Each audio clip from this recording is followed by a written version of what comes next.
आज हिंदुस्तान उलझ रहा है, आज हिंदुस्तान उलझ गया है, आज हिंदुस्तान की प्रतिभा उलझ गई है, आज हिंदुस्तान के होनहार छात्र, आज हिंदुस्तान के होनहार प्रतिभावान इंसान उलझ गए हैं। किस चीज में उलझ गए हैं? किस चीज में हिंदुस्तान उलझता जा रहा है? आज मैं किसी राजनीति की बात नहीं कर रहा हूं, आज मैं किसी सरकार की या किसी धार्मिकता की बात नहीं करने वाला हूं। आज मैं क्या बात करने वाला हूं, इसके लिए आपको ये वीडियो पूरा देखना होगा। हेलो नमस्कार, मैं मिस्टर साइको गुरु राजेंद्र जोधपुरिया आज के इस साइको एजुकेशनल वीडियो में आपका हार्दिक स्वागत करता हूं। आज ऑनलाइन काउंसलिंग और साइकोथेरेपी मानसिक रोगियों के लिए एक नई उम्मीद, एक नई आशा की किरण लेकर के आई है। आज ऑनलाइन मेंटल हेल्थ के द्वारा मानसिक रोगों का इलाज आसान और सस्ता होता जा रहा है। आज का वीडियो उसी श्रृंखला का एक हिस्सा है। हिंदुस्तान उलझ गया है, हिंदुस्तान उलझ रहा है। आज हिंदुस्तान के लाखों युवा, करोड़ों युवा एक चीज के अंदर उलझते जा रहे हैं। वो चीज क्या है? वो है मानसिक परेशानियां। आज प्रतिभा को खत्म करने वाली जो एक दिमक, प्रतिभा को निगलने वाली जो दिमक है, वो है मानसिक परेशानी। फोबिया आज प्रतिभाओं को रोक रहा है। बहुत प्रकार के फोबिया होते हैं। स्टेज फोबिया आज एक अद्भुत अमेजिंग स्पीकर को रोक रहा है। आज पब्लिक स्पीकिंग का डर युवाओं को रोक रहा है। आज कुछ करने का, कुछ चांस लेने का फोबिया, और ये फोबिया युवाओं को एक्शन लेने से रोक देता है, तो प्रतिभा रुक जाती है। इसके साथ साथ जो कंटामिनेशन ओसीडी वाले हैं वो गंदगी में उलझ गए, फोबिया वाले डर में उलझ गए, पूरा हिंदुस्तान उलझ गया। जिनको ओसीडी है उनका सारा समय हाथ धोने, साफ सफाई और सोचने में निकल जाता है। वो कुछ अच्छा क्रिएटिव कर ही नहीं पाते हैं। उनका पैसा और समय पता नहीं कितना बर्बाद हो रहा है। जो ओसीडी से ग्रसित व्यक्ति है वो एवरेज 3 घंटे तक अपने नहाने धोने, खाने पीने की जो चिंता है, जो साफ सफाई की आदत है, उसके अंदर गुजार देता है। और जो फोबिया से ग्रसित इंसान है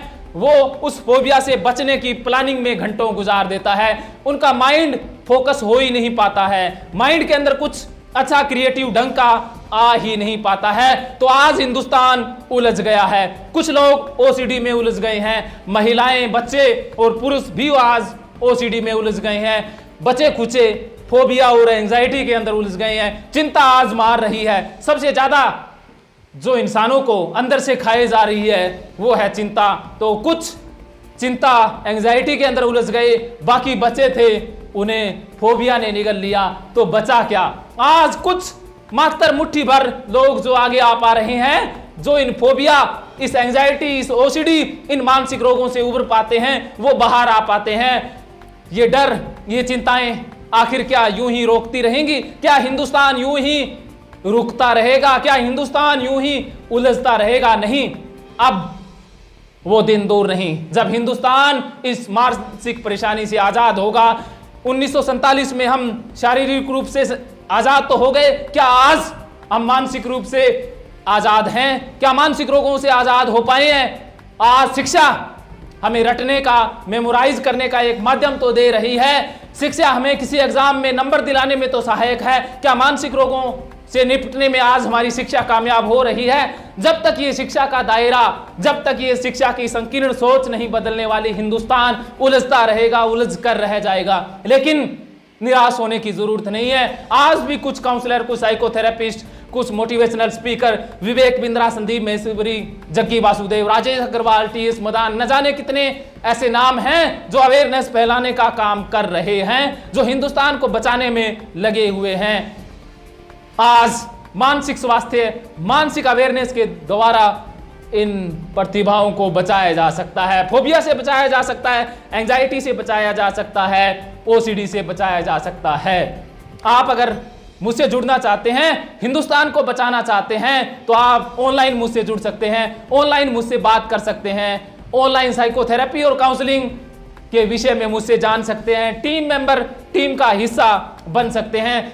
मैं साइकोथेरेपी के बारे में हर बार बताता हूं, जिसमें सबसे अद्भुत therapy CDT, cognitive drill therapy, doctor Rakesh ji की अद्भुत मानवता को देन सीडीटी, कोग्निटिव ड्रिल थेरेपी, जिसका रिजल्ट मैंने अपने थेरेपिस्ट काउंसलिंग के जीवन में अद्भुत पाया है। सीबीटी संज्ञान को विकसित करने में एक अद्भुत अमेजिंग थेरेपी है।